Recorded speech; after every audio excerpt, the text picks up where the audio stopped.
नमस्कार साथियों, कैसे हैं आप सब। आशा करते हैं आप सभी अच्छे से होंगे, स्वस्थ होंगे। दोस्तों, बिहार डीएलएड एडमिशन सत्र 2023 से 25 में नामांकन हेतु ऑनलाइन संयुक्त प्रवेश परीक्षा का आयोजन किया जाना है। इसके लिए बिहार विद्यालय परीक्षा समिति द्वारा सभी परीक्षाओं का कैलेंडर जारी कर दिया गया है। आप सभी को मालूम है, जारी किए गए कैलेंडर के अनुसार बिहार डीएलएड सत्र 2023 से 25 में नामांकन के लिए ऑनलाइन आवेदन 16 जनवरी से शुरू होगा। आप सभी के मन में ये प्रश्न होगा, क्या 16 जनवरी से आवेदन सच में शुरू होगा? तो यकीन नहीं होगा कि 16 जनवरी से जो है ऑनलाइन आवेदन की तिथि दे दिया गया है, लेकिन इसमें देरी हो सकती है क्योंकि इस बार जो है कुछ बदलाव किए जा रहे हैं। परीक्षा पैटर्न में, सिलेबस में भी बदलाव किए जा रहे हैं। इसके अलावे जो अभी सेशन 22 से 24 में नामांकन की प्रक्रिया हुई है, इसमें बहुत सारी त्रुटियां रही है। कह सके तो एक तरह से यह फॉर्मेलिटी निभा लिया गया है, लेकिन हर स्टेप में त्रुटियां रही है। तो इन सब त्रुटियों को दूर करते हुए या फिर ये सब त्रुटियां अगले सत्र में न हो, इसलिए इसमें कुछ संशोधन भी किया जा रहा है। तो इसमें आप सभी को भी राय देना है, सुझाव देना है कि अगर आपके पास कोई सुझाव हो तो सुझाव जरूर देंगे। और क्या क्या चीज़ें बदलाव हो रही है, केवल आज इस पर चर्चा कर रहे हैं। तो वीडियो के साथ लास्ट तक बने रहिएगा दोस्तों, और इससे संबंधित और भी आगे अपडेट आप सभी को देते रहेंगे। तो हमारे साथ जुड़े भी रहिएगा, वीडियो को लाइक कीजिएगा, नए साथी हैं तो चैनल को सब्सक्राइब भी कीजिएगा। तो जैसा कि दोस्तों आप सभी अपने स्क्रीन पर देख सकते हैं, यहाँ पर कुछ महत्वपूर्ण बिंदु हम नोट करके रखे हुए हैं। ये सारे महत्वपूर्ण बिंदु ऐसा नहीं है कि लागू हो चुका है, यह एक सुझाव मात्र है और इनमें से जो भी बेहतर बिंदु लगेंगे इनको लागू किया जाएगा। तो सबसे पहले यहाँ पर आप देखेंगे कि सुझाव मात्र यह एक है, तो इनमें क्या क्या चीज़ें हम ऐड किए हैं। आपको भी जो है अगर कोई सुझाव देना है तो कमेंट बॉक्स में ज़रूर सुझाव दीजिएगा। बिहार डीएलएड एडमिशन सत्र 2023 से 25 के लिए ऑनलाइन आवेदन की प्रक्रिया हो या फिर कॉलेज अलॉटमेंट की प्रक्रिया हो, ये जिम्मेदारी जो है बेल्ट्रॉन को न दिया जाए। सबसे पहला बात, बेल्ट्रॉन को इस बार जो जिम्मेदारी दी गई है, तो यहाँ पर कैटेगरी वाइज जो है स्टूडेंट को फ़ायदा नहीं हुआ है। मतलब कि आरक्षण का कहे तो कोई भी जो है यहाँ नियम का पालन नहीं किया गया है। इसके बाद पेमेंट प्रॉब्लम बार बार हुआ है, कॉलेज अलॉटमेंट प्रॉब्लम बार बार हुआ है, कभी अलॉट हुआ कभी नहीं हुआ, कभी मिल गया कॉलेज कभी बदल गया कॉलेज। तो ये प्रक्रिया जो हुई है हमेशा जो है त्रुटिपूर्ण रही है। तो ये जिम्मेदारी बेल्ट्रॉन को न दे करके बीसीसी बोर्ड के माध्यम से करवाया जाए, या फिर कि कोई अन्य किसी अन्य को जो है ये टेंडर दिया जाए। जैसे कि बिहार बीएड में जो एडमिशन की प्रक्रिया हुई है, तो उसमें कॉलेज अलॉटमेंट जो हुआ है, कोई भी गड़बड़ियाँ नहीं हुई है कॉलेज अलॉटमेंट में, तो उसको ये जिम्मेदारी दिया जाए। इसके बाद बिहार डीएलएड एडमिशन के लिए विषय का चयन करने का मौका स्टूडेंट को मिले। जैसे कि अगर कोई स्टूडेंट इंटर साइंस से किया है तो उसको डीएलएड में साइंस और आर्ट्स विषय का चयन करने का मौका मिलना चाहिए, और जो आर्ट्स विषय से इंटर किया है उसको डीएलएड में आर्ट्स विषय से ही डीएलएड का मौका मिलना चाहिए।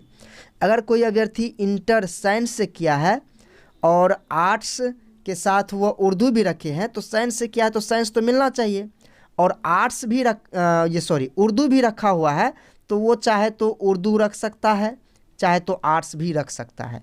लेकिन जो आर्ट्स कैंडिडेट हैं उनको डीएलएड में केवल आर्ट्स विषय ही मिलना चाहिए। अगर वो उर्दू रखे हुए हैं उसके साथ, तो उसको उर्दू अगर रखना है डीएलएड में तो उर्दू रखने का मौका मिलना चाहिए। ऐसा नहीं कि आप अगर साइंस से इंटर कर लिए हैं और मान लीजिए 100 नंबर का आपका उर्दू भी है साइंस से इंटर में, तो आप जो है यहाँ पर आर्ट्स विषय से एडमिशन नहीं ले सकते हैं या फिर उर्दू विषय से एडमिशन नहीं ले सकते हैं, केवल आपको साइंस में ही एडमिशन लेना होगा। ये नियम को हटाना होगा, क्योंकि केवल यह गड़बड़ियाँ इसी बार हुई है, सेशन 2022 से 24 में ही गड़बड़ियाँ हुई है। इससे पहले जो एडमिशन हुआ है, कॉलेज अपने स्तर से जो आवेदन लिया था, उसमें ये मौका हर स्टूडेंट को मिला था। साइंस से है तो उसको आर्ट्स से डीएलएड करने का मौका मिला, अगर वो उर्दू भी रखे हुए हैं तो उर्दू को भी रखने का मौका दिया गया था। लेकिन इस बार जो है ये सब नियम का पालन नहीं किया गया है। आगे भी देखिए, वर्ष 2023 में जो इंटर अभी पास करने वाले हैं जो अपियरिंग है उनको भी जो है यहाँ पर 23 से 25 में एडमिशन के लिए अप्लाई करने का मौका मिलना चाहिए। अपियरिंग करके वो जो है फॉर्म भर सकेंगे। तो ये तो लागू होना ही है और मौका मिलेगा जो स्टूडेंट 23 में इंटर पास कर रहे हैं, क्योंकि एक साल नहीं तो उसका बर्बाद हो जाएगा, गैप हो जाएगा। तो इसको जो है अपियरिंग करके यहाँ पर मौका मिलेगा। इसके बाद देखिए, ऑनलाइन आवेदन लिए जाने के बाद आवेदन फॉर्म में कोई भी त्रुटि होती है तो सुधार का मौका मिलना चाहिए। कभी कभी ये होता है कि सुधार का मौका दिया ही नहीं जाता है, मतलब नाम, पापा का नाम, मतलब मम्मी का नाम, एड्रेस, ये सब सुधारने का मौका मिल जाता है, लेकिन कैटेगरी सुधारने का मौका नहीं मिलता है कि बीसी की जगह ईबीसी हो गया, ईबीसी की जगह बीसी हो गया, तो उनको भी यहाँ पर सुधार करने का मौका मिलना चाहिए। इसके बाद देखिए दोस्तों, आप सभी को मालूम है यह प्रवेश परीक्षा जो है ऑनलाइन आयोजित की जाती है। इस बार भी ऑनलाइन ही हुआ है। तो ऑनलाइन जो स्टूडेंट एग्ज़ाम देंगे तो यहाँ पर जो है इसको बदलाव करना होगा। बदलाव क्या करना होगा, ये चीज़ें समझिए।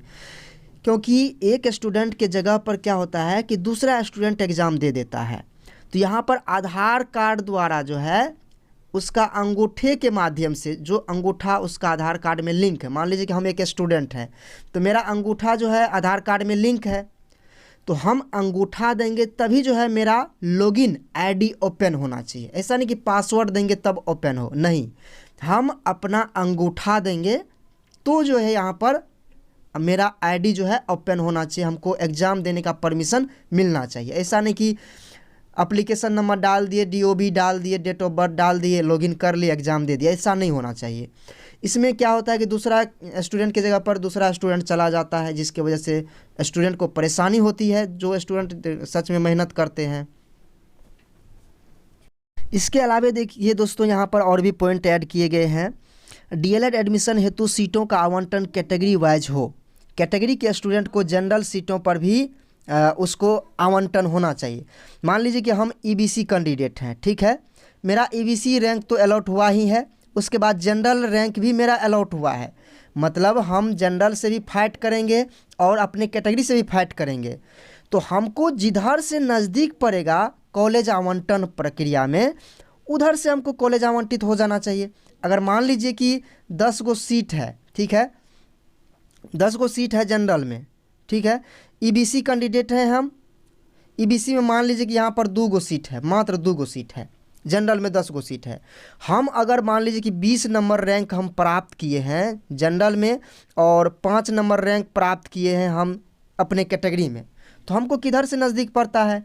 अब मान लीजिए कि इधर से जो है बहुत स्टूडेंट ऐसा होगा जो कि मान लीजिए अपने कैटेगरी से जो है एडमिशन ले लिया, 10 स्टूडेंट ले लिया या 11-12 स्टूडेंट ले लिया, और ईबीसी कैंडिडेट जो है हट ही नहीं रहा है, यहाँ पर हम 5 नंबर में है, 2 ही सीट है, तो हमको यहाँ पर जनरल से मौका मिलना चाहिए। जिधर से मौका मिल जाए, हमको नज़दीक हो जाए, उधर से जो है हमको मौका मिलना चाहिए।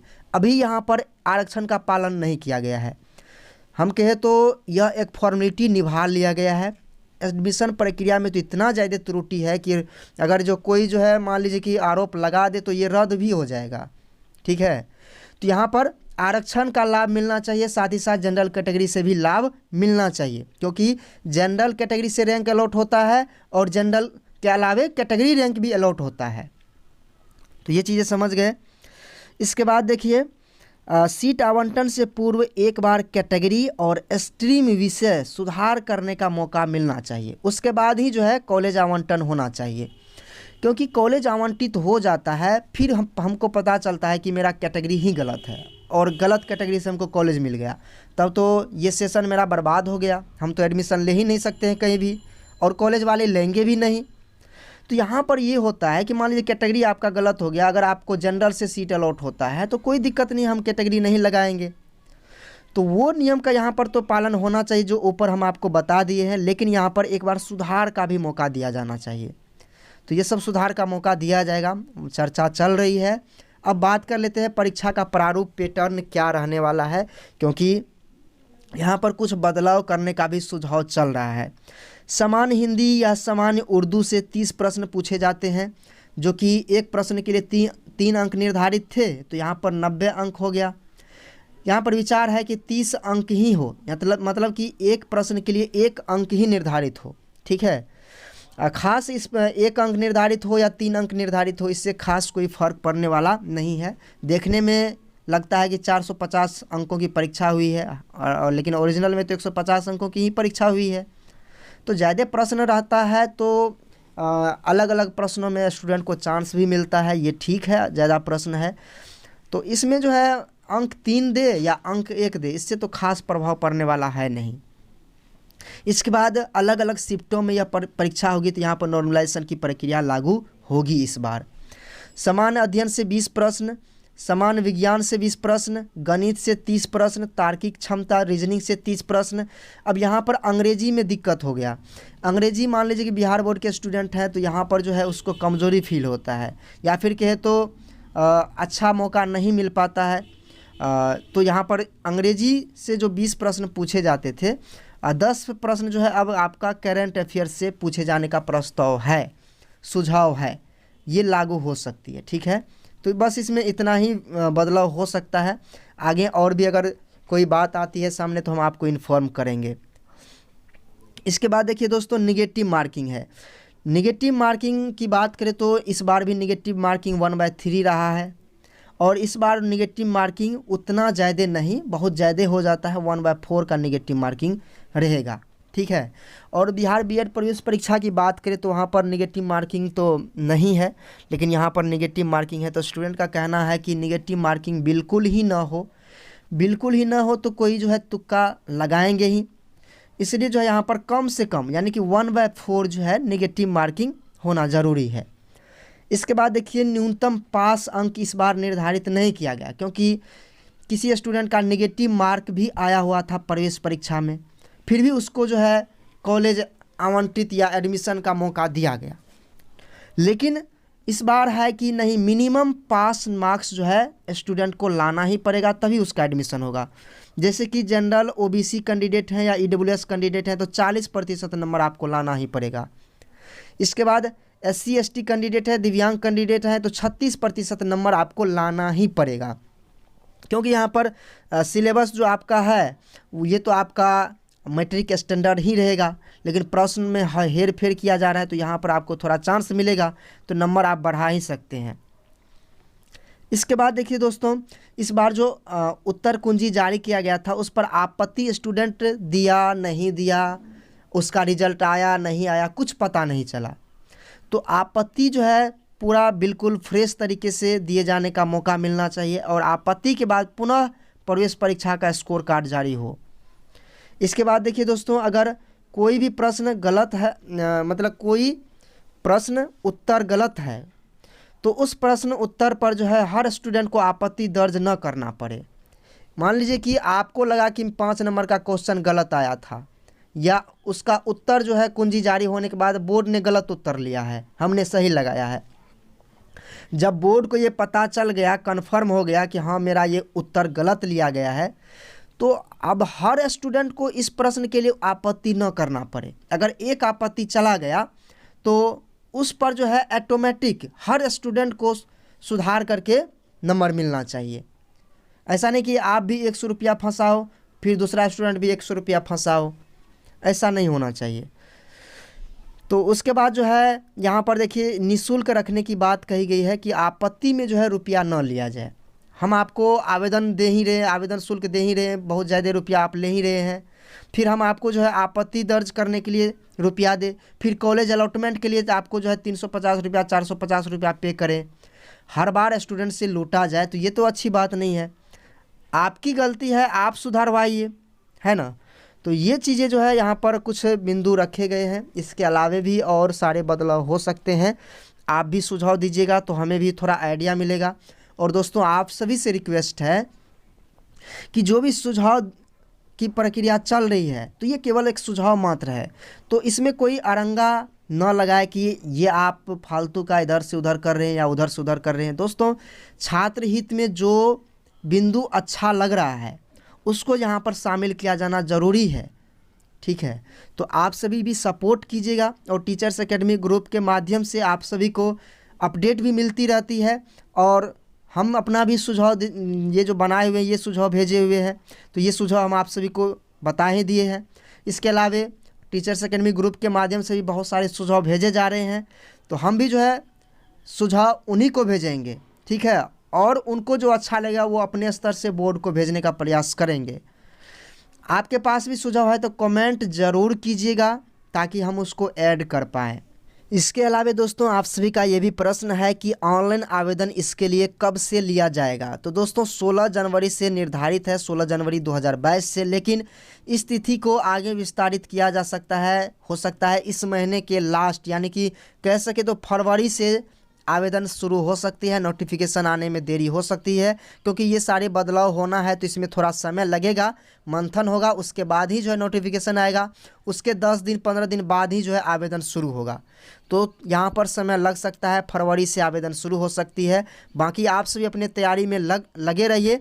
जो बदलाव होने वाला है तो वो चीज़ें आप छोड़ दीजिए, बाकी जो सब्जेक्ट है यहाँ पर आप जो है अभी से फोकस कीजिए और तैयारी कीजिए। इस तरह से दोस्तों आगे जो भी अपडेट आती है हम आप सभी को इन्फॉर्म करते रहेंगे, तो हमारे साथ जुड़े रहिए। वीडियो को लाइक कर दीजिएगा, नए साथी हैं तो चैनल को सब्सक्राइब भी कर लीजिएगा। और हाँ, आगे किस टॉपिक पर आप वीडियो पाना चाहते हैं कमेंट करके ज़रूर बताइएगा।